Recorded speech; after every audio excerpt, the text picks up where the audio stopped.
All right, we're live again on LinkedIn. This is our Out from the Cube LinkedIn edition. I think we've done now, I don't know, I'm on week eight of house quarantine, and I've been doing about three. So I'm somewhere around, 24 to 28 of these episodes. And I've reached out to a few people that were kind enough to be with me on my podcast when we started it up. And I'm really excited about today's guest. You can see with LinkedIn Live, we have Alan Stein Jr. on again. And Alan, as we get going, welcome back to the show for the encore of our, talking and having a conversation. So I appreciate you making time again for me. Oh, my pleasure. It's always nice to reconnect. Thank you so much. Yes. And I'm looking over here to my phone because he's our LinkedIn Live. I want to make sure if anybody has any questions for Alan as we get going, I will be looking over here to my right just to see. And, there's probably I know I will have a bunch of questions as we get going. I'm super fascinated by your story and what you're doing and how you're doing it, the impact you have, how your book's doing, all this sort of stuff. So what I really appreciated most about our last time together is this. One, it was great because I made this comment of, I look at Alan as being that great band that you see in the corner bar when there's like 20 people in the bar and you're sitting there watching that band. And then 6 months later, there's 50 people. Then there's 150 people. Then all of a sudden he's opening for Eric Church. And now all of a sudden he's a headliner or something like that. And I very much envisioned that is how your career is going to go. That, it was probably a year and a half or more ago you were on the podcast. And I was like, man, I know how this is going to roll for you. I know. So I was super grateful that you were made time to be on our podcast because I know the shows you were going to be on. I know how in demand you're going to be. And I think you said, well, thanks for letting me be in your corner bar. So, so I really appreciated your time because you didn't, it's one of those things, right? Like you can't do anything for, I can't do anything for you necessarily, but you came on and, we're great. So I really appreciated the time and the time now. So, again, appreciate it.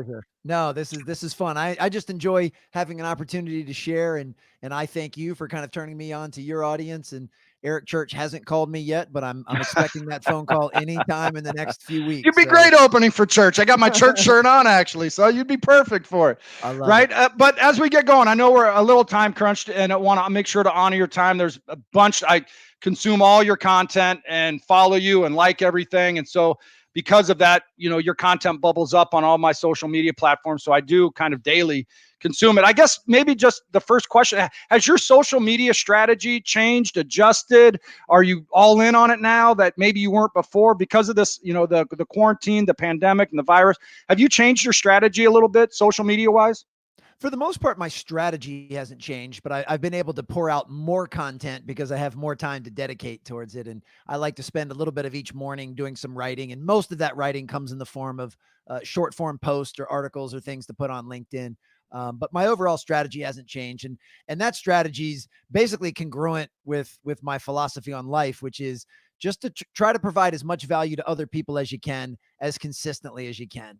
And if you do that, you'll attract your tribe. You'll attract the people that jive with you and vibe with the stuff that you put out. And those are the people that you'll end up wanting to work with and have relationships with and to continue to serve. So yeah, my goal is to make sure that 9 out of every 10 posts should be very valuable content for the person reading, watching, or listening.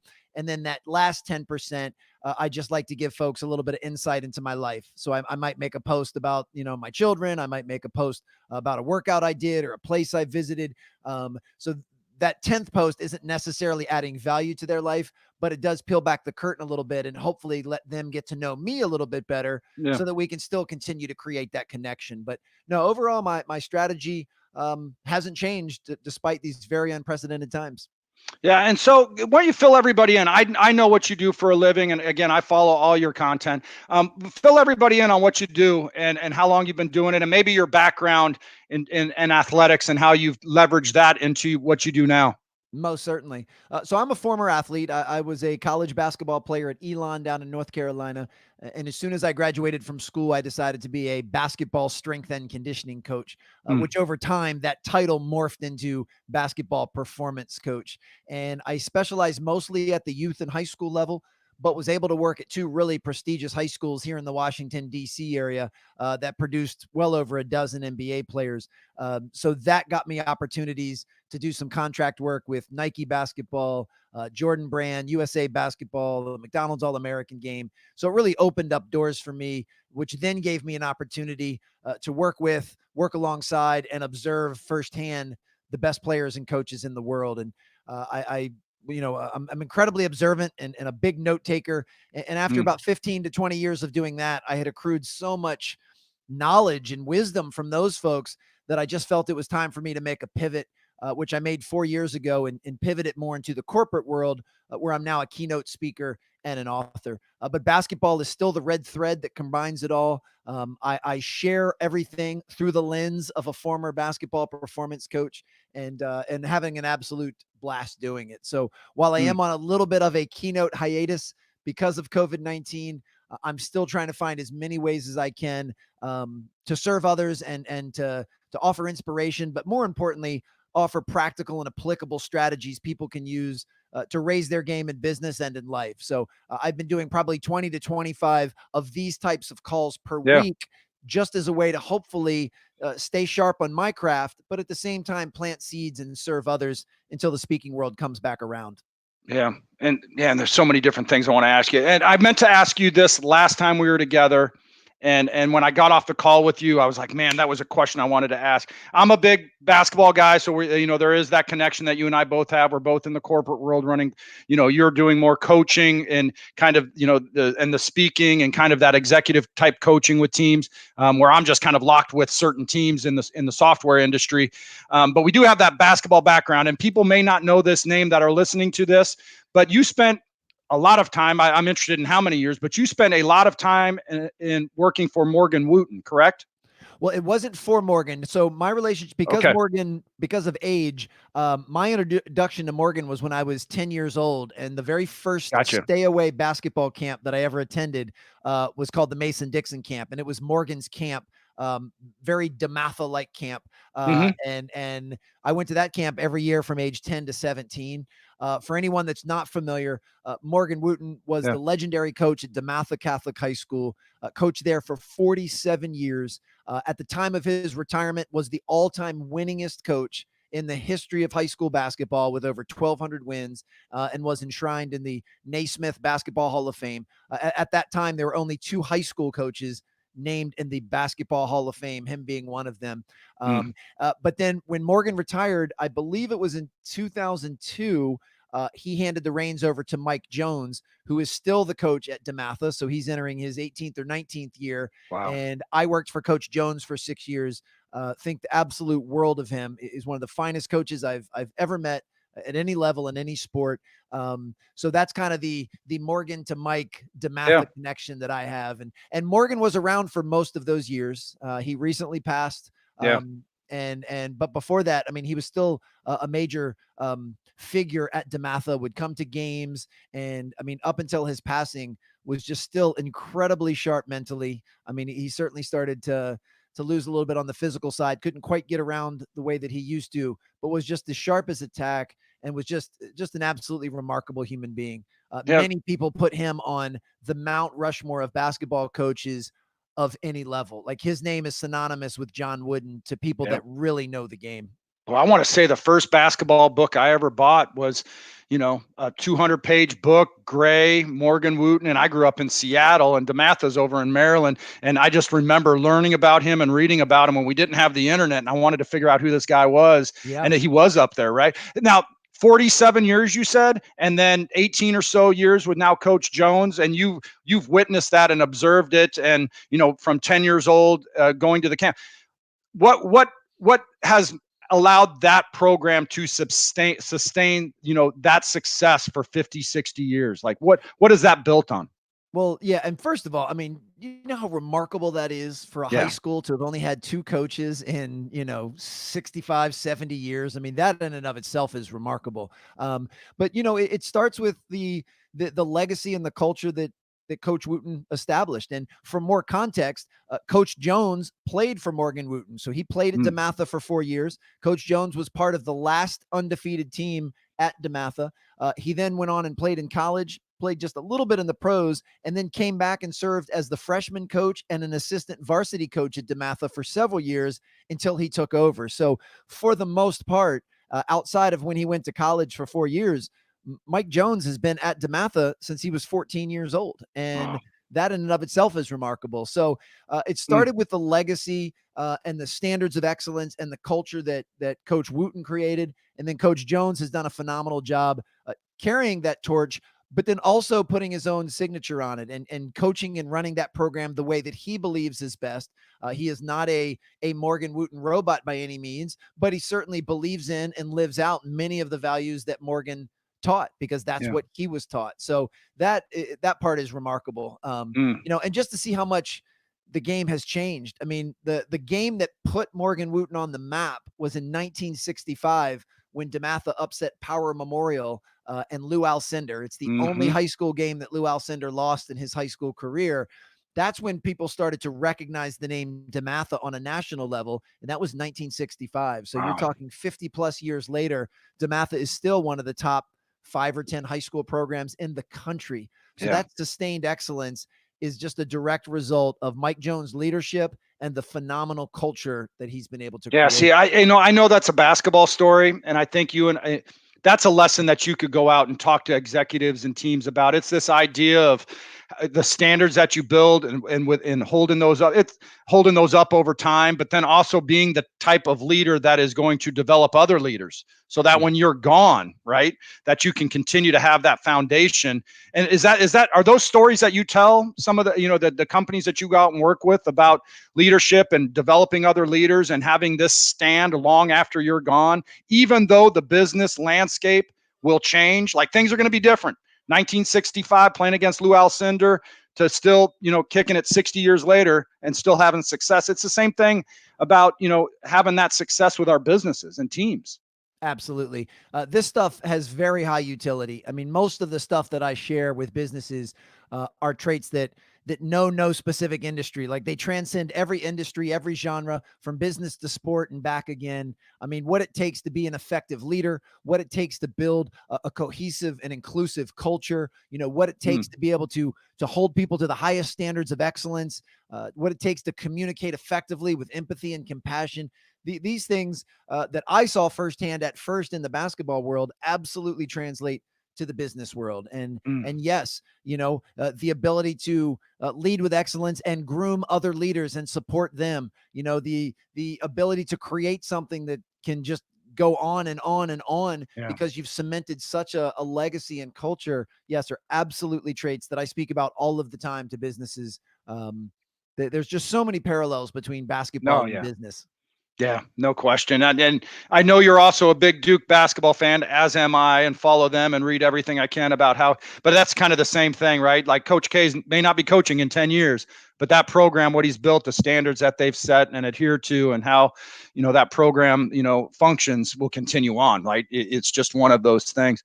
To kind of, hit another note on it kind of influences, this past year, but we were just talking about this 2 nights ago. I was actually out with a college coach over at his house, having our boys play one-on-one against each other, and we started talking about Kobe Bryant and where we were and what we were doing.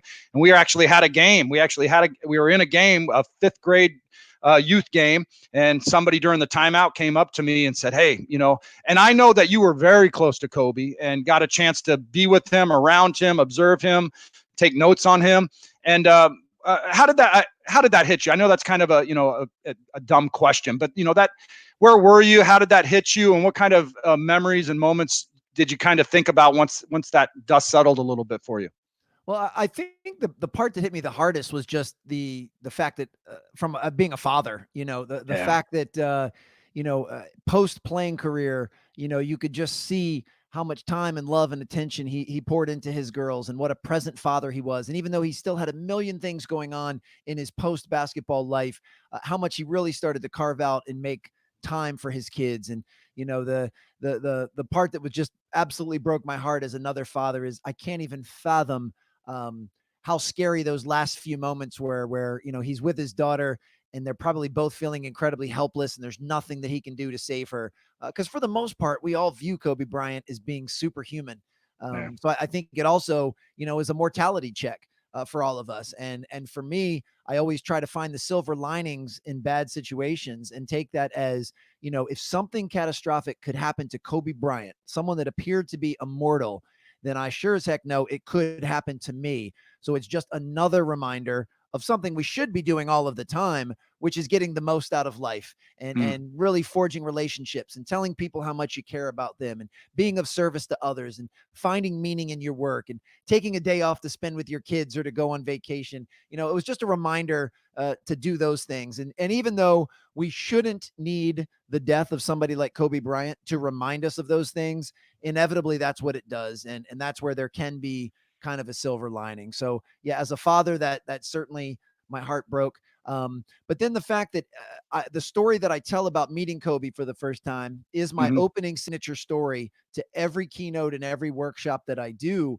Uh, I was just inundated with tons of emails and text messages and social DMs from people that said, like, Alan, you don't even know me, but I remember your talk from 6 months ago, and I'll never forget your Kobe story. Right. Man, thanks so much. So it certainly felt good to know that me just kind of being the conduit of sharing something that he shared with me was having a nice impact on people. That warmed my heart and made me feel good. And I still to this day continue to open every talk with that story because I think it's the best way for me to pay homage to his legacy and pay tribute to him.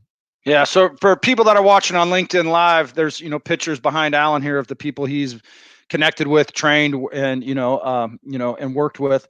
And how was Kobe Bryant different than these people behind you? These pictures that you have and all these stories that we hear about Kobe and what you witnessed either on the story that you tell on the opening of your keynotes or other times that you've observed him or conversations you had with other people that knew him. How was Kobe Bryant? I mean, I regard him as a top 3 player. Sometimes I regard him as the best player. But he's different than the people behind you, even a Kyrie Irving or a Kevin Durant. Like, he's kind of different, right? But how is he different than even those guys? I think generally speaking, he was just obsessive and relentless about his own personal excellence and greatness. And I mean, the attention that he poured into his craft during the unseen hours to be the best player he was capable of. I don't know. I mean, I'm sure someone could match it, but I don't think Right. anyone could ever beat it. And even that from a work ethic standpoint. At the time of us recording this, we've just finished 6 episodes of The Last Dance, the 10 Right. part docuseries about the Bulls. And don't mean to spoil it for anyone that didn't watch last night, but there was the time where Jordan and Kobe played in their first All-Star game together, and Jordan said a few nice things about him, but they interviewed Kobe, and Kobe had some really remarkable things to say about Jordan, kind of serving as his big brother. And Mm-hmm. yeah, I mean, I don't know that Kobe worked harder than Jordan did, but I don't think it's physically possible for anyone to work harder than Kobe did. So I think his work ethic and his mindset, which of course he coined as the Mamba mentality, is just legendary. And I think again, Mm. that's something that has high utility because Yeah. the approach that he took to his craft is the type of approach that anyone could take to their craft to be good at what they do. So certainly legendary in that regard. And Mm. and yeah, Do you ever go it back and certainly hold forth the kind of law. about that? Is that good? I mean, we talk, and I'm sure Morgan Wooten talked about this because I know John Wooden did, where you talk about balance, and all this. And you look at Kobe, where he's just, or is it just being locked in on the moment and being present and given the commitment to the moment and that time? And then when you're away from that moment, away from the basketball floor, away from the boardroom or whatever it is, that you're just locked in on the next thing. Because you could say, man, that focus and that work ethic, without question, everything I've read about Kobe, like, he's off the charts, right? He's an A+ on all that. But is it too much sometimes? Or is it not spread? Or is there more balance that he could have had or that we should have? Or should we, hey, if I'm going to be at that level, I've got to do that?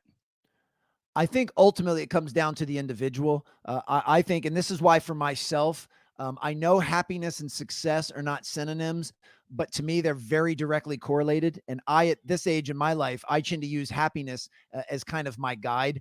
That if Mm. I'm happy and fulfilled in what I'm doing, then I believe I'm on the right path. And that's why I think it's different for everybody. I think, yes, certainly, kind of as watching from the cheap seats. I mean, Kobe was so relentless, borderline obsessive with his greatness. It almost appears as though that, he could be a maker of his own prison. It's like no matter what he did, might not be good enough to himself. And, he Mm, wins a championship and the champagne hasn't even dried and he's thinking about winning it again. And then you win two in a row and all you can think about is, I'm going to be in the gym tomorrow morning so we can win a third. But I think that's truly what made him happy.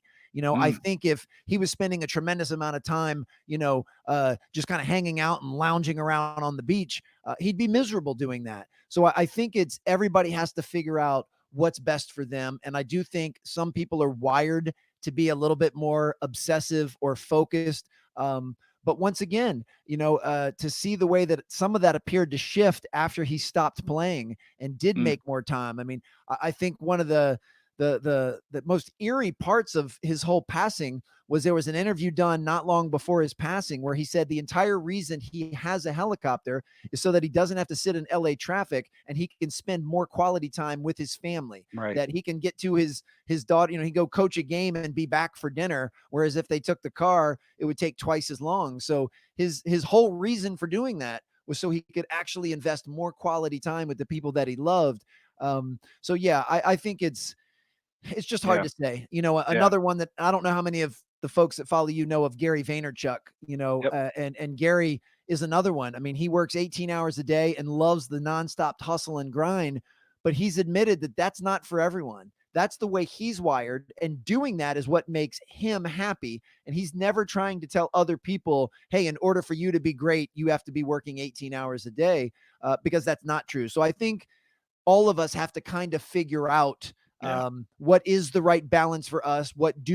How do we want to lead our lives in a way that certainly is we're achieving high performance and success, but most importantly, are we happy and are we fulfilled with the journey? Yeah. So one last kind of question and your insight and perspective on Kobe. Um, I hear these stories about how hard he was and how hard Jordan was to be teammates with. Like if you weren't all in, if you weren't all about basketball and being in there, they were going to wear you out. Like you better have that high level and high energy. You better care about this game as much as I do. Otherwise, I could be perceived as a rough teammate. But when we look at kind of a business landscape, and if I have these high standards for myself where I am working 18-hour days and I am locked in and I am focused on my greatness, but I'm a part of a team where people don't have that same commitment, same passion, same interest in us being elite, whatever that is, right? A product, a service, a team, an industry. And I end up, being a bad teammate, maybe, I'm just rude to them. Maybe I don't communicate with them well, kind of that mentality until we get the right people that can play at the level I play at, that sort of thing. Do you think, is that hard to manage for people? Do you think that is hard for like Kobe and Jordan, but it also in the business world of trying to get people to play at that elite level that you play at? Oh, it's certainly a challenge for all elite high performers. But I think if you look over the trajectory of both of their careers, I think both MJ and Kobe became better teammates as they got older. I think as they matured, as they had more life experience, as they realized that me being kind of the hard ass all of the time and pushing everyone wasn't quite getting me the result that I wanted. Right. So now maybe I need to take somewhat of a softer approach. And that's the key. It's not about lowering your standards. It's about finding out where the other person is and going to their sandbox to play. It's Mm, figuring out what's important to them, what motivates them, how much work do they want to put in. I mean, if you have to drag your teammate in kicking and screaming every day to come in early to get up shots, that's just a waste of energy for both of you. But can you find another way to maybe push a different button with them that mm, inspires them to want to come in early? And maybe they don't want to come in 3 hours early like you do, but maybe enough of your greatness can rub off that they come in an hour early, and that's still better than nothing. So whether you're a coach trying to raise a player's game or you're a teammate trying to raise another teammate's game, it's all about figuring out how to speak their language and do what's most mm, important to them. But yes, if you have such high standards and expectations for yourself, I would imagine you can get easily annoyed when you're around people that don't. But that also this is when you kind of look at the pecking order. That's where Jordan would have to put some trust in a Phil Jackson or a Jerry Krause or a Jerry Reinsdorf and say, look, these are the types of people that you need to surround me with if Right. you want us to win. And if somebody's not a good fit, then they need to go. And we need to find someone that is. And same thing, with the Lakers organization. And it would be the same thing in business. But you have to realize when you talk about a Jordan or a Kobe, those are once in a lifetime type players. That's a Bill Gates or a Warren Buffett or an Oprah Winfrey Mhm. or a Steve Jobs. I mean, that's not your everyday players. So generally speaking, though, I think the most important part is being a good teammate. And I think both of those guys, as they got older and realized that their hyper competitiveness, their obsessiveness with excellence, and being hard on everyone else wasn't working as well. And I do believe that they became Mm. better teammates over time. How do you feel about when you say hyper competitive? I'm thinking like, hey, I'm either winning or losing. That's how I kind of look at it, right? And what is your mindset, and how do you approach winning and losing as opposed to process, doing our best?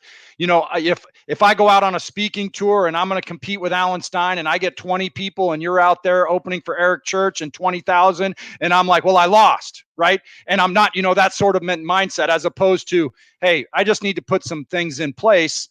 And then, but to Jordan, and what my feeling is, hey, I'm either winning or losing, right? And I've got to be a winner. And it's kind of, and what's your kind of perspective on winning and losing versus process, and just kind of grinding it out through some of these hurdles to get to what winning looks like or is? Well, there's no question winning is more fun, and we'd all prefer to win. But to me, it's kind of an old Bobby Knight-ism that it's not the will to win that's important; it's the will to prepare to win that's most important. And that preparation is kind of what we've been talking about with Kobe and MJ. That those guys would just spend countless hours working on their craft to give them an advantage when the lights actually came on and the ball went up. Mm, So I consider myself a competitive person, but I don't consider myself obsessive about it. And yes, I would prefer to win. But if you and I were playing a game of ping pong and I lost, I'm not going to lose sleep over it that night. hmm Whereas I think somebody like Michael Jordan would, or he would not allow you to stop playing until he did beat you. And that might be 5 hours later, and then he would find some peace. So I think that, again, just goes back to someone's internal wiring. hmm Now, sport is a little bit different from business because the outcome and the winning and losing is right there in black and white. Either Yeah. you scored more points than the other team or not. End of discussion. You can make up any excuse you want. You can say whatever you want, but at the end of the day, it's clear cut who won and who lost.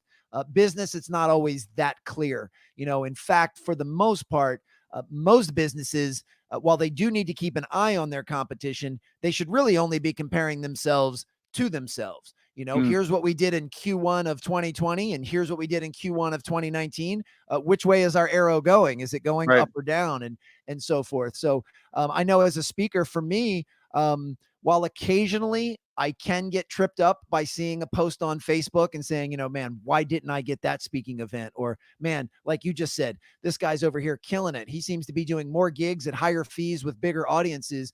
But now I quickly catch myself and I don't worry about that anymore.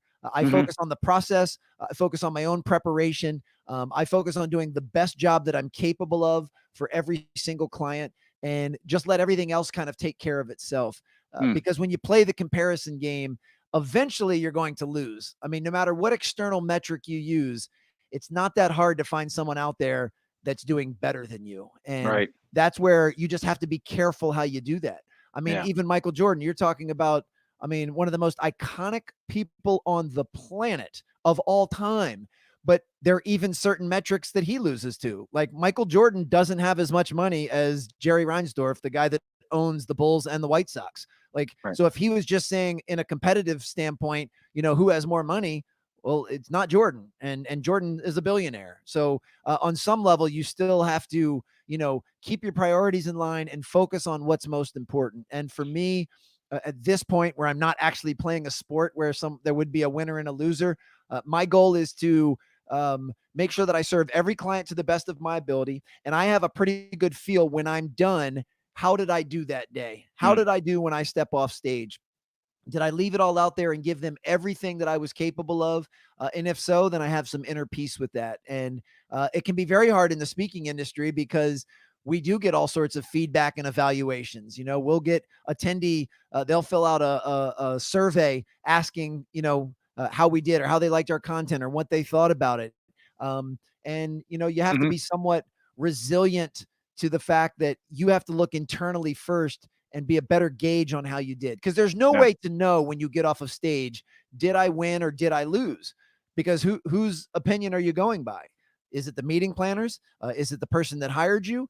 Is it the people in the audience? Is it your own? I mean, how do you feel? And that's one that I've always found fascinating, from a speaking standpoint. If I step off stage and go, I killed it. That was the best talk I've ever given in my life. But I talked to the person that hired me and they thought it was mediocre. Mhm. Well, that doesn't feel like much of a win. At the Right. same time, there have been times where I got off stage and just thought to myself, man, Alan, you weren't as sharp as you normally are. You were just a little bit off your game today. And yet the client goes, that's the best talk we've ever seen. So it's somewhere in the middle is more than likely the truth. So I think we Yeah. need to use those more of our yardsticks than Do you think anything it's else. important though that, and this is just what I did, and I'm not suggesting it's right. This is just what I did. When I ended up getting a new gig with a new team, I wanted to quickly know what winning was.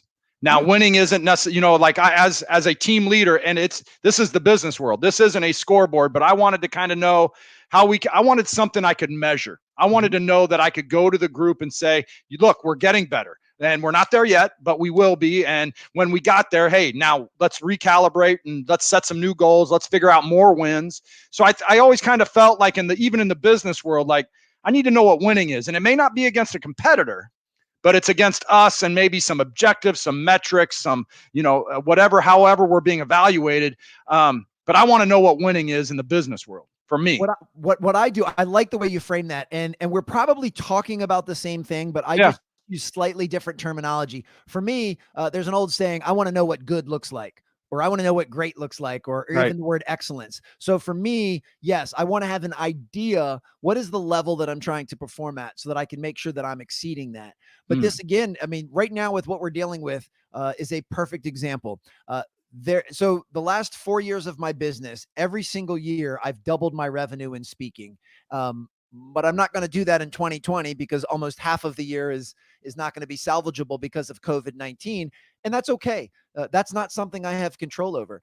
But my goal at the end of this year is to still be a better speaker than I was at the end of Mm. 2019. The Mm. numbers aren't going to reflect that. In fact, it would Right. probably look like I took a step backwards, but I'll know that that's not the case. So that's where we also in business just have to be careful with what we use to measure.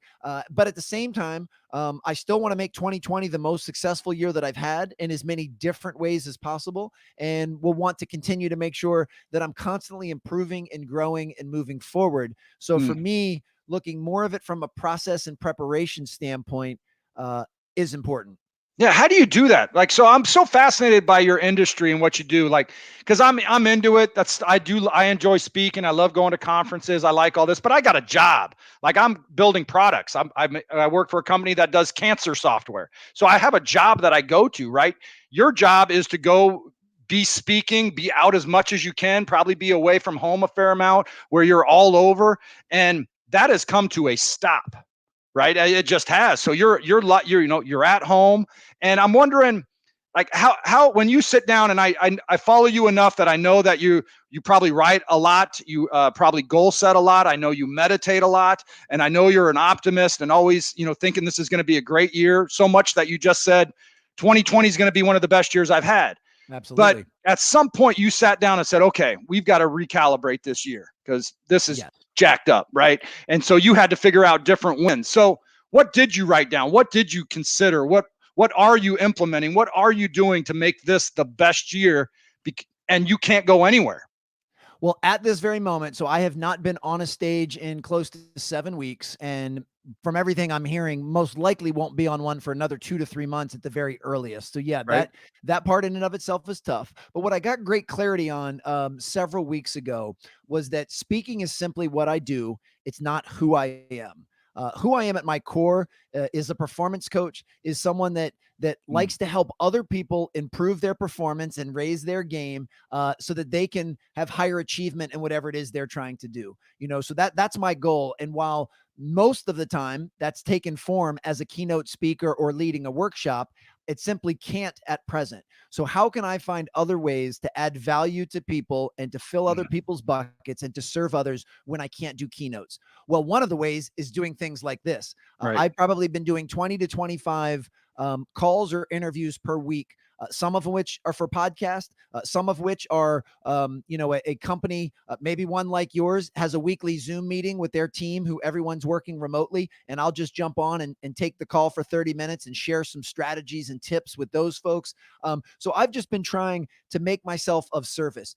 Yes, income and revenue is down Right. significantly, but I'm okay with that because my number one goal now is, first of all, is to show what I've been talking about in my book and on my keynotes. If you can only lead when things are going well, then you're not a very good leader. If you're Mm, only serving others when the sun is shining, then you're not very good leader. So to me, yes, my business is hit hard, but it's not hit as hard as so many other people out there. I mean, people mm, have been laid off, they've been furloughed, they've had to take mandatory salary reductions. Some businesses have been absolutely decimated to the point where people aren't even sure if some industries will come back when this is over. So there's people out there hurting a lot worse than I am. And I want to take this time to certainly help them and fill their buckets, give them some right. inspiration, but also want to pour into the companies that are doing really well now. I mean, you could name several industries right now that are probably up 2, 3, 400% based on the fact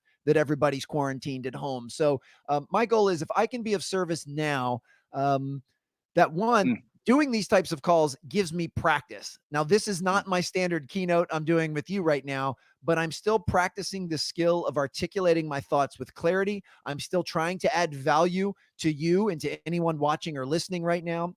So this still mm. gives me a chance to get in 20 to 25 reps per week until speaking comes back. And, being on stage and giving my standard keynote, yeah, that's much harder to do now at present. But I can still Mm. find ways to work around that, and I'll get back in game shape as soon as necessary. So that's Yeah. just the way that I view it. And I'm also a big believer that when you serve people altruistically when things are really tough, they'll remember that. And Yeah. I say that not because I'm serving anyone with any expectation or hoping for anything in return, but I also know how the world works. And I know that for the company this morning that I jumped on their Zoom call pro bono to add some life to their business, if a year from now they're holding an event and they're looking for speakers, I bet my name at least pops up on the radar because they'll say, man, remember that guy a year ago that jumped on? He did a good job. He did it for free. He cared about us. And I think he'd be a good fit. So, in some way, shape, or form, just the way the world works, when you give and you put a lot out there, good things tend to happen back to you. So, I'm not at all worried. And my goal for this, however many month quarantine we're in, is just to serve as many people as I can. Yeah, it's I'm as I kind of look at the landscape of these businesses, I'm in the St. Louis area, and some of these companies that have closed down, and we've all heard this coaching phrase before. Coaching or adversity doesn't build character; it reveals it, right? So these things that are going on with these businesses that are the CEO saying, "Hey, I'm not going to take any money. I don't want to be paid, and I'm going to make sure my people are taken care of." The reality probably is that's how he runs his business. It's not Mhm. like all of a sudden, he probably so you to say, hey, I'll be okay. I just want to provide a service. I want to provide value. I still want to impact people. I still want to wake up, and I'm sitting around going, okay, well, you got to make a living, right? And you still, Mhm. but that may not enter your mind, right? And that just kind of reveals who you are. And I think we're all kind of coming to that now a little bit. Like, man, we're seeing who we are, and we're seeing the businesses for who they are and how they're treating people, their customers, and things of that nature. So, I think with all this going on, you've pivoted to that. Hey, I'm still going to provide value. I'm still going to impact people. I'm still going to have conversation. I'm still going to get my game reps on my Yep. craft. I'm still going to improve. Um, who's inspiring you right now? Where you I know you consume a lot, but you're continuing to learn and consume content. Who's inspiring you, and who are you learning from over these last 7-8 weeks? It's a variety of different people. And I will say, actually, and this is a little bit different for me, I've done less looking externally over the last few weeks and done a lot more soul searching and looking internally. Hmm. Just because, I want to dig deep. I want to use this time as a time to pause, as a time to reset, to reflect. I'm very much looking at this time, and have for the last several weeks. This is kind of like the traditional off season for an NBA player, not counting this year, which got all screwed up. Most NBA players, when the season is over, they take 2 to 3 weeks off completely. They don't Hmm. do any training. They don't do any basketball. They go on vacation. They just lay on the beach. They relax for 2 to 3 weeks. They let their mind and their body heal. Then they slowly start working themselves back to prepare themselves for training camp, which in a regular NBA season would start in September. And then you've got about 8 weeks to prepare for games to start. And that's kind of how I viewed this. I looked at this several weeks ago when I was like, all right, I'm going to be home for a while. I'm going to use this as my early off season. So for the first week, I didn't do much. I wasn't doing any Zoom calls. I just kind of took a breath because Hmm. my schedule was so on the road and so hectic before that it felt good. And now I'm working my way back in to game shape, as we mentioned earlier. So yeah, there's people on social that I follow very regularly, and I'm always trying to read or watch or listen to something that comes across my plate. But I've been spending more time trying to write and Yeah. create my own stuff from within, because I just think it's a wonderful time to do that. And So what are you and I learning? What are you learning about yourself? 7, 8 weeks, being really introspective and probably writing things down, figuring out where you're at, where you want to be, who you want to help. What are you learning about yourself through all Well, this? the main thing, I don't know that I had any real epiphanal moments of things I didn't know, because I had fairly high self-awareness before, but I've come to realize there are two traits that are invaluable for a leader to have, especially during a time of crisis. One is optimism, and two is poise. Now, with that being said, I'm human. I'm fallible. I don't want to pretend for 1 second that every day in the last 8 weeks I've been all smiles and all skipping and whistling while I work. I've definitely had my moments of despair. I've definitely had my moments where I was down in the dumps or feeling a little anxious about the future, feeling sad that I wasn't able to speak, So I've had those moments, but I've been able to work through them very quickly because, one, I am optimistic that there is a silver lining in every adversity, and it's up to us to look for it and find it. The negative parts of COVID-19 are obvious, and we're being hit over the head with them every day. People are losing their lives. People are sick. People are losing loved ones. People are getting furloughed. They're getting laid off. Businesses are going bankrupt. People's retirements are being decimated. People can't travel. They're missing weddings. Seniors are missing their final year of school. Athletes have had seasons canceled. All of that is obvious, and all of that is true. I'm not taking anything away from that. But instead of just focusing on that list, I've been looking for another list of things that are rather positive from this. And Mm. I've chosen to focus on those things. And I have a very strong belief that when things start to get back to some sense of normalcy, I will be a better version of myself than when this started. And I'll be at a higher level to be able to serve others and to do the things that I believe are important. And that won't happen by accident. Mm. That's happening by strategically the way I design my days and the decisions I make and the way that I live my life. But I am optimistic that the future is as bright as can be, because anytime there's a valley, there's always going to be a peak to come after that. And I have Yeah. no doubt that the tail end of 2020 and all of 2021 are going to be, arguably the best year, the best time of my life. And I don't say that with rose colored glasses. I say that because I really believe it. And then the Yeah. second thing I mentioned is just poised. Outside of a few moments of despair that I've had, for the most part, I've been incredibly calm and poised these last, 8 to 10 weeks. I haven't got rattled. You wake up and you hear some awful Mm. news about something, and I haven't let it frazzle me. And it's Why is not that? because Why is that important? To cut you off there. Why is that important? I know you have your kids. Like, is it just to have confidence be portrayed to other people, to the people you're around, the people you're talking with on Zoom meetings? Why is poise and how you kind of carry yourself and not being rattled such an important thing for you right now? Well, it's both. It's both of what you just mentioned, and I'm actually glad that you brought that up. On an internal standpoint, I'm going to be a better decision maker. I'm going to be better at critical thinking, and I'm going to have more consistent performance if I'm not ebbing and flowing with how I'm feeling. Mm. I heard somebody say the other day, I was doing a Zoom call with a gentleman who's the mental performance coach for the San Francisco Giants, and he said, our emotions are designed to inform us, not direct us. So that means it's okay that I've felt sad, that I've felt anxious, that I felt depressed, that I felt disappointed, because I've also felt really happy and elated, and I've had some great things happen. But Mm. if my performance and my leadership is going up and down based on how I'm feeling, it's too inconsistent. I'm not going to be very good at consistently making good decisions, at consistently solving problems. And I'm certainly not going to be very good at leading others if you have to catch me in the right mood for things to be good. So Right. yes, part of it starts with myself and my own consistency. But then for those that I lead, I want them to know they can count on me no matter what. Yeah. And I don't care what news we wake up to tomorrow. I will be able to handle it, and I will be able to come up with a response that will move me forward. And I believe as a leader, when you have poise and calmness, that ends up you put that out onto the people that you lead, that they end up feeling a little bit better and a little bit calmer when you can just take a breath and say, okay, what's going on right now is definitely not my preference, but I'm going to take a beat and I'm going to come up with a plan that's going to allow all of us to move forward and we'll be better than we ever were. So I think optimism and poise are always important, but they're even more important now. And as we Mm. talk about game reps, this is another reason that I actually look at this time as a good thing in a roundabout way. Is the best time to practice skills like optimism and poise are when things really, really suck.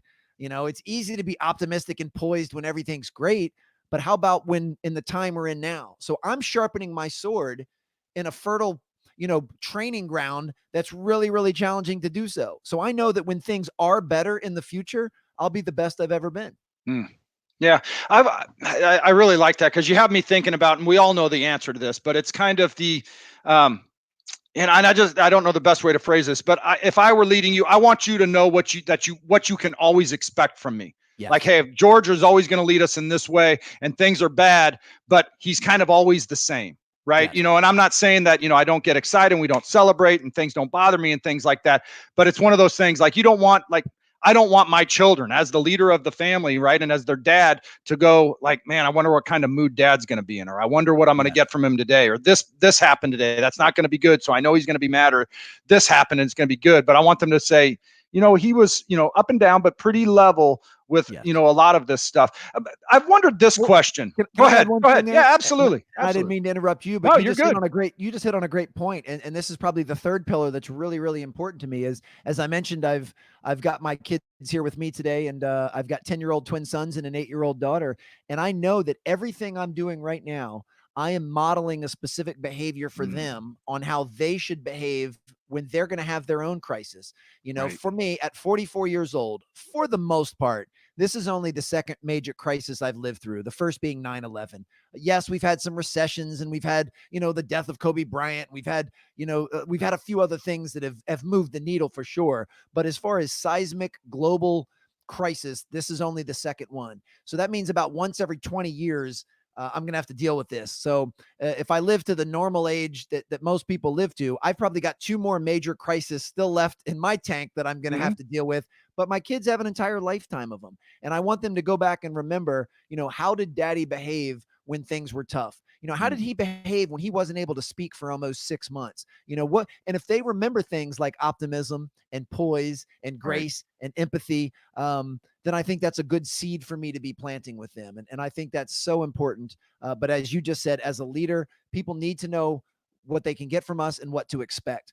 Now, with that said, as a leader, just because I'm calm and optimistic and poised, I'm not making the assumption that everybody else is. So George, if you were on my team and I'm reaching out just to check in on you, I'm going to want to take a temperature of you to see how you're doing. And then I'm going to want to come to your level to play, which means if I call you up and it strikes me as you're very down in the dumps, you're very depressed, you're anxious, you're worried, then I'm going to make sure that I temper my communication with you to make you feel better, that that I'm empathetic and compassionate to how you're feeling. I'm not going to try to hit you over the head with a bunch of rah and motivation and don't worry, George, everything will be fine, because that's going to fall on deaf ears to you. As a good leader, I need to be chameleon-like enough to say, okay, George is really down in the dumps now. What can I do? How do I need to be so that I can help raise him up? Whereas if I called you and you're whistling and you're excited and you're optimistic, then I can come at you with a different approach. But this is a wonderful opportunity for any leader out there to deepen their connection with their team, if they do so by being chameleon-like and meeting that person where they are in an emotional state. Man, that's so important. And I know that you've been on a kick since I've been consuming your content for, a while now, about listening.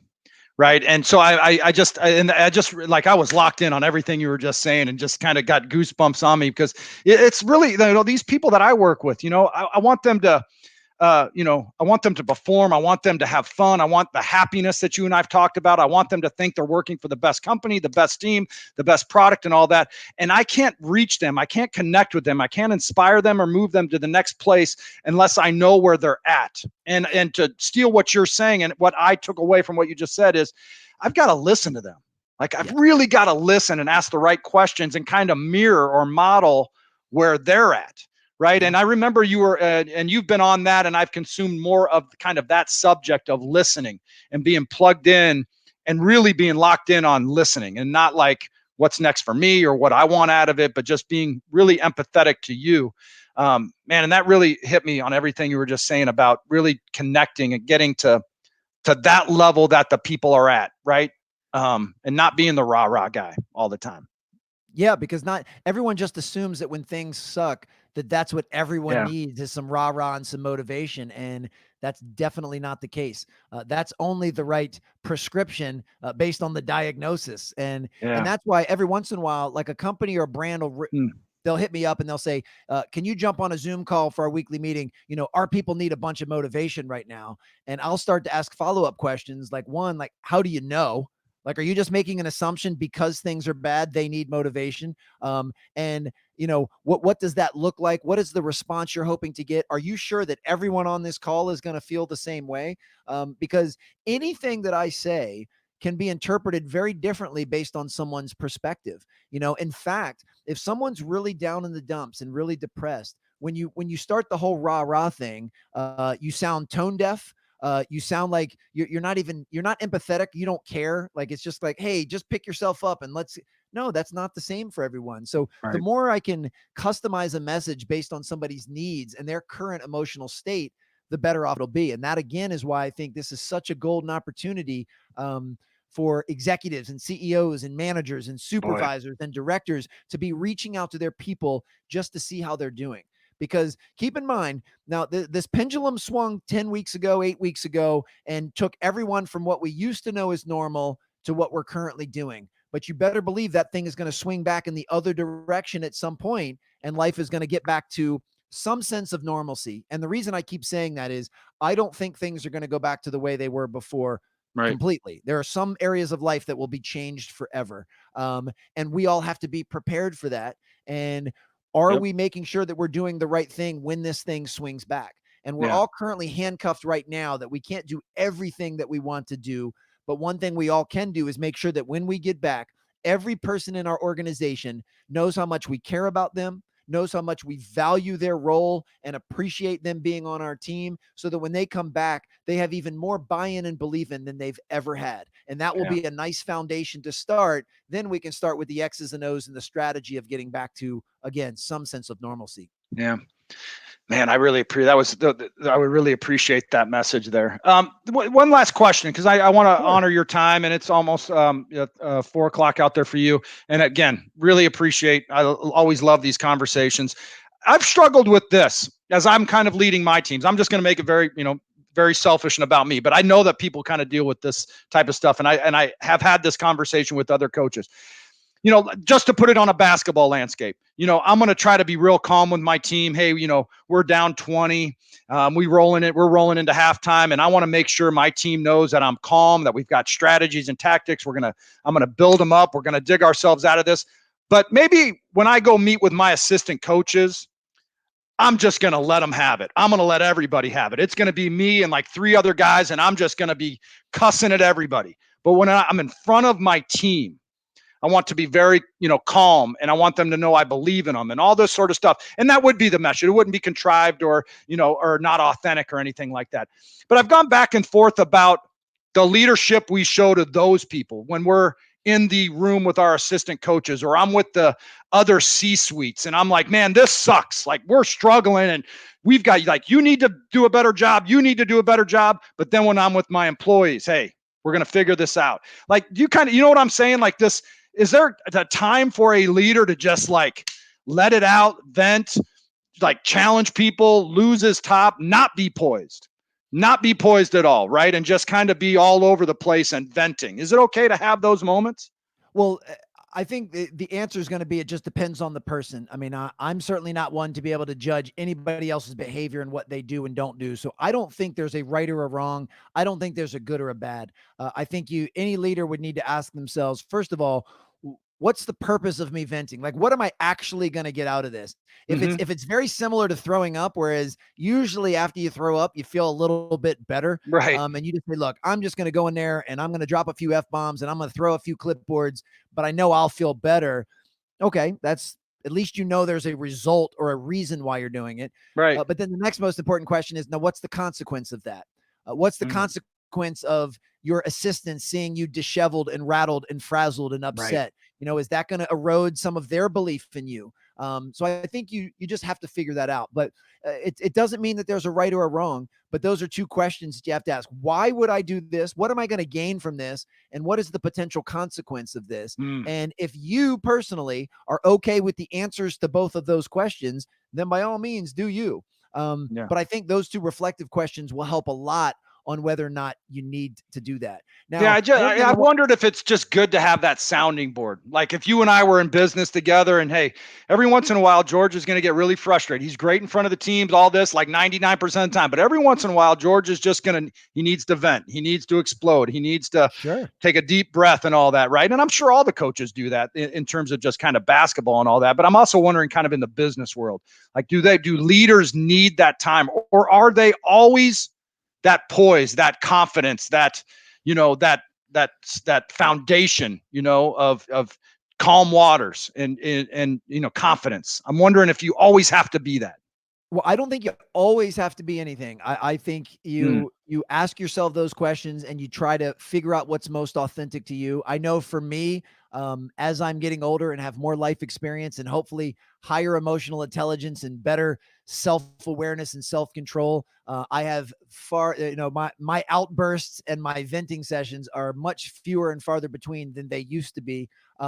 Because I have a much higher threshold and tolerance for discomfort and for things to be uncertain or unsettled. So I don't think there's a right answer. I just think we all are going to be a product of our decisions, and you just have to decide: is going in here with my assistants right now and completely losing it, is this a good decision?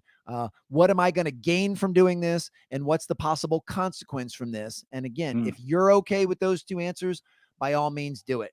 But if you end up saying, hey, I'm probably going to go in there and drop a few F-bombs and I'm still not going to feel better, and I may actually lose some of the respect and adoration from my assistants, then it's probably not worth doing. And then you're actually showing some self-control.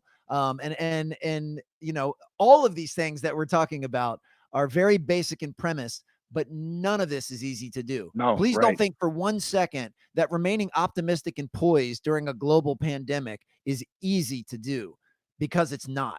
Yeah. But it's something that we all should be striving for and working towards. And I had heard a quote, and this is, I think it makes a nice segue to what you just mentioned, even though you didn't imply that it was a person that had made you angry. But I had heard an old adage that said, "He who makes you angry owns you."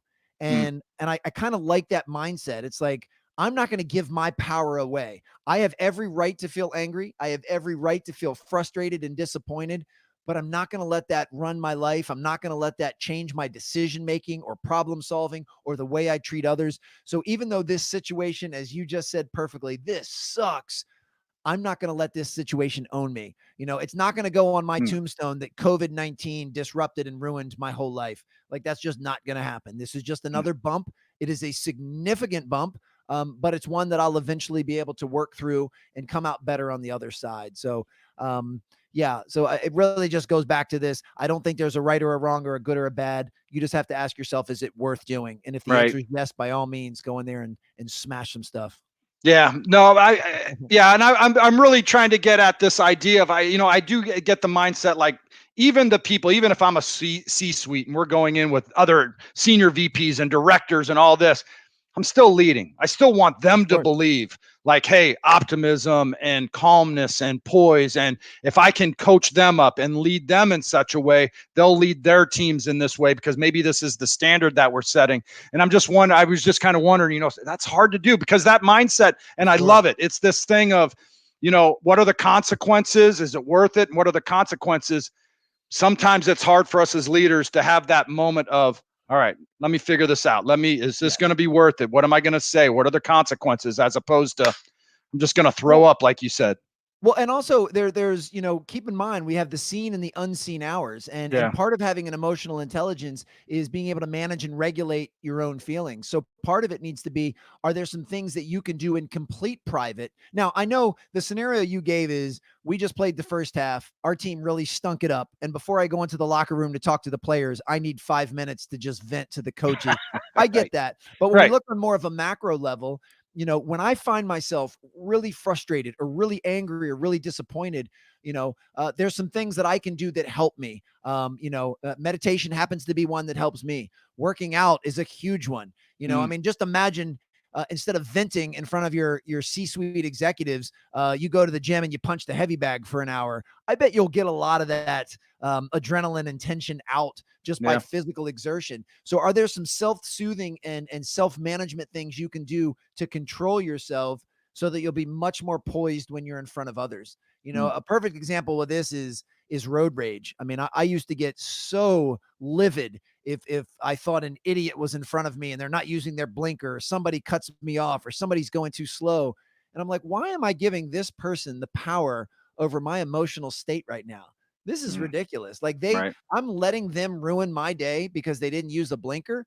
That doesn't mean anything's wrong with them. That means something is severely wrong with me that I'm giving away that power. So now I don't, if somebody kind of cuts me off or doesn't use their blinker, I just kind of smile and chuckle. And, I may still quietly think that person's an idiot to myself, but I certainly don't let it increase my heart rate or raise my blood Right. pressure. And I don't let it take 2 seconds out of my day because it's just not worth it. And Mm, I think, Tony Dungy, famous football coach, coined a term about being uncommon. And I think in today's day and age, mm, when things get really tough, going in and verbally venting and screaming and breaking stuff, that's actually more common than the person that doesn't let anything rattle them. To me, right. that's the sign of real strength, that no matter what's going on, you Yeah. can you can take it in And stride. And continuing to lead and inspire. yes, Yeah. and I had saw, it I was like kind that. of random. There was a Facebook video that was circulating I saw a few weeks ago. It was at a convenience store, and they had one of the video cameras, and there was a young man working at the convenience store, and a guy came in and robbed him at gunpoint. And if you could have seen just how cool and poised and collected this kid was, I mean, Mm, he didn't break eye contact. He just said, "Yes, sir." He opened up like, he didn't even appear to break a sweat. And I was like, man, that is I absolutely remember that. remarkable. I feel like I would Right. have passed out on the spot. So this Right. guy's got a level of cool that I don't know that I've ever seen before. And that's incredibly Yeah. uncommon. Whereas Yeah. if he would have escalated the situation and probably done what his heart rate was telling him to do, which is to run or hit a button or fight back or do, it probably would have been a mess. But instead, Mm. he took the cool and calm way out, and everything was fine. With the people, and we can wrap up here. Yeah. But with the people that you're working with right now, is that kind of the message you're doing with these leaders where you talk about, hey, optimism, like, hey, everybody knows what we're going through and everybody's got different situations going on and furloughing people or people are sick or whatever it may be. But is that kind of the theme and message that you're doing with the teams and programs and leaders that you're working with? The Yeah, I'll give optimism you and the kind of a poise? I'll kind of so we can end on this checklist. I'll give you Yeah. kind of a checklist Yeah. that's kind of the general checklist, but then depending on who I'm speaking to, I customize it. The first thing they have to know is do the best you can with what you have where you are. That we all have to recognize these are not ideal circumstances for most businesses, but it's Right. not going to do any good to complain, to make excuses, or to blame anyone else or anything else. So get rid of those things and just do the best you can with what you have where you are. That's message one. Message two is, are you waiting for this quarantine to be over, or are you Mm, preparing for it? And what does your preparation look like? The next thing is talking about how important relationships are right now. And that starts with self care, the relationship you have with yourself. then it's the relationship you have with your teammates, and then it's the relationship you have with those that you serve, your clients, your customers, your patients, your members, and Right. making sure that you're taking advantage of this time to strengthen those relationships. And then lastly, it's about things like role clarity. When something like this happens, you may have to wear additional hats that you didn't have to Mm. wear before. If some people are getting furloughed or laid off, that means there's more responsibility on the people that are still there. So Yeah. are we all crystal clear on what each of us is supposed to be doing? Are we effectively communicating with each other, especially now that, if I was used to meeting with you every day in person in your office for 15 minutes and I can't do that now, am I able to acclimate to this new virtual reality that we have to live in? And then lastly, just saying, are you making decisions every day that are in alignment with you coming out of this better than you've ever been? Are you choosing to do things that will allow you to be better when this is over? And Mm. that's kind of the bulk. And then outside of that, they're telling me which things would be most helpful to emphasize, or giving me some insight into their business or what they've been doing, so that I can make that message very customized. But that general list right there Yeah. probably would be helpful to almost any business listening right now. Yeah. And you have me thinking about what we do when we come out of this. And I'm sitting around going, man, those 5 or 6 check boxes, we just need to continue to roll with those, right? Yeah. Those are things that we continue to use, right? Absolutely. Well, I know I told you that was going to be the end. Let me end No, on go. this. No, Keep in mind, you're talking to a caged keynote speaker. I'm like a caged lion right now. I haven't been able to speak in 6 weeks. So now that I've got a microphone and a yeah, webcam, go. I'm flying. Here's something that I found is a very helpful tool in my life. The last several years, I've really gotten great clarity on this. So as I mentioned, I'm 44 years old. I have a very loose vision of the man I want to be 20 years from now. So who do I want the 64-year-old Alan to be? Well, without getting into too much detail, I want the 64-year-old Alan to be someone that's mentally, physically, and emotionally fit. I want the 64-year-old Alan to have a great connection with his children, his family, his friends, and his most important clients and colleagues. I want the Mm. 64-year-old Alan to be doing what he considers to be meaningful work that is in service of others. And that's just kind of the loose vision of who I want to be. Well, every single decision I make in my life, I run through the binary filter of, is this going to take me closer to being this guy, or is it going to take me further away? Even Mm. all the way down to, what am I going to eat for lunch today? Well, if I want to be someone of high vitality and longevity and someone that's physically fit, then I probably should eat something fairly healthy for lunch today. Because I know that if I do that every single day between now and 64, then I will be physically fit. Nothing else will even be possible. And I know that time is not promised. I know there's no guarantee I'll even live to see 64, but I know that if the vast majority of decisions that I make every day of my life are in alignment with becoming that person, then I will become him. And Yeah. I'm taking that exact same viewpoint right now during this quarantine. Who do I want to be whenever this thing is over? And let's make sure that the vast majority of decisions I make every day are in alignment with being that guy. And the reason I say vast majority is I don't let myself get stifled with perfection. I'm definitely not perfect. I'm going to make several decisions that aren't in alignment, that are boneheaded decisions, Yeah. that are mistakes, but I'm going to learn from them. I'm going to course correct, and I'm going to improve. So if most of what I do every day during quarantine is allowing myself to become a slightly better version, then whenever this is over, I'll be a better version. Yeah, this has been great. And I've told you one last question, but I'm going to ask one more. I mean, You I do lie find this too. I interesting. love Yeah, no, it. I've been very fortunate with all these guests that have come on this, but now it's the bookend of having Alan Stein on Monday, and Friday we had Dana Cavalier on, who's the former Yeah, strength I know conditioning Dana. coach. So unbelievable conversation with him, and it has me thinking about habits. Like you both have similar passions and interests, and but I keep thinking about habits, rituals, routines, and of where you want to be when you're 64. I'm 47, celebrated 47 2 or 3 weeks ago, Nice. and I'm thinking about like 67, right? And I took a lot from you this whole hour, and I took a lot from Coach Cavalier. But what are your habits? Like, what do you do every day? So when you're sitting around saying, hey, 44-year-old me, 64-year-old me, and I've got to do some small surgical things every single day. I've got to build these habits and I need to execute on them. And if I do these things, 64 will take care of itself. And I know I will be there. And I know and I will become what I hope to become. but what do you do every day? Because I've got that same energy from him that it's just a few things every day.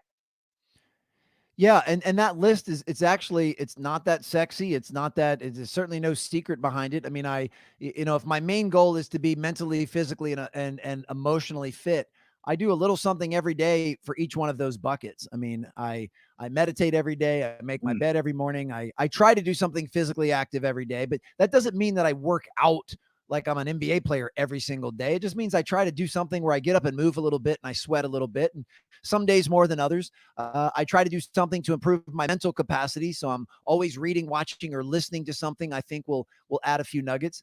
From an emotional standpoint, I try and connect with those that mean the most to me. mm, And I'm really connected to myself as far as a high sense of self awareness. And for me, things like writing and speaking like this are incredibly therapeutic. So every bit of what we've talked about in the last hour that I hope has been helpful for you and your listeners and followers, this stuff has been really helpful for me. Like, I get off of these calls and I just feel better about myself because I just did something that I enjoy, which is sharing. So mm. I just try to add a few bricks to my wall every single day. And, I value getting good sleep. I value eating healthy food. I value taking care of my body. I value Yeah. quality time with my children and with my friends and family. So I just make sure that I prioritize those things, and it'll ebb and flow. But if every day I'm adding just a little bit to each one of those buckets, and some days I add a lot of bit to those buckets, it'll all end up taking care of itself. Do you ever get anything that jumps over those things in terms of prioritization of this is what Coach Cavalier said. It's going to be sleep, fuel, and train. Like those are his three bucket things he does every day. He's very passionate and about his sleep and the quality of his sleep, his fuel, what he's putting into his body, and his training. He's like, those are absolutes. And so you have similar absolutes, but does anything being honest, I Yeah. have those same things. Like today, I had those same things. That's not happening today. Other things became more important. Other things became the priority. Whereas the elite people, the people that are going to do at 44 that they want to do at 64, those things never get, or they never stop being the priority, right? Does anything ever leapfrog those things for you? No, I mean, those three are three for me as well. But every day I want to do something that I work on my craft, that I get a little bit Yeah, better. I want to do something every day where I'm in service of other people. But no, the eat, sleep, and train thing, yeah, those are on me. But like today, I went for, I don't know, maybe a mile and a half walk with my kids because we're having a beautiful day here. But that's about the only physical activity I'll get in today. Now, right. tomorrow morning, I'll be up pretty early and I'll actually get in a full body strength workout and an at home workout and maybe go for a 3 mile run. So it will ebb and flow. Again, not every day is it like I'm training for Mr. Olympia or anything, but I'm Right. still doing something. And yes, I do prioritize sleep. But last night, I stayed up to watch episode 5 and 6 of The Last Dance, and I was Hmm. up a little later than I normally would be. I'm Right. usually in bed by 9:30 or 10 o'clock.